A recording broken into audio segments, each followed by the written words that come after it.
ابو جہل خوبصورت تھا، میرا کو دیکھا ہوا تھا، نہیں تم نے اس سے کوئی رشتہ داری کرنی، سارے قریشی خوبصورت تھے، اس میں کیا ہے؟ قریش والے جتنے قریش ہیں سارے خوبصورت، اس خوبصورتی کا کیا فائدہ جو جہنم میں جل رہی ہے؟ خوبصورتی کا کیا فائدہ؟ اس سے تو پھر بلال کالا اچھا ہوا تھا جو جنت کا سردار ہے۔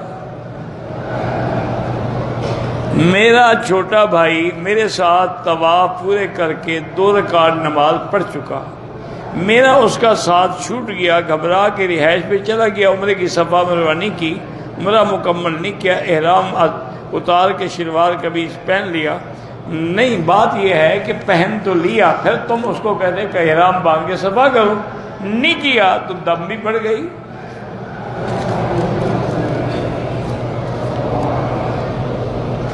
میری بیوی گانا گاتی ہے، چلو گھر میں ماشاءاللہ سارے انتظام ہو گئے، ایک ٹکٹ میں 2 تماشے ہو گئے نا، بیوی کی بیوی ہو گئی، مغنیہ کی اچھا وہ ہے بھی بڑی چلاک، وہ کہتے میں گانا گاتی تم ناچو،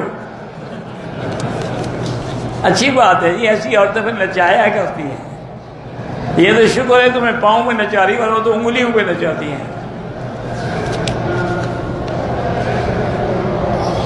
قرآن نہیں پڑھتی، گانا گاتی ہے۔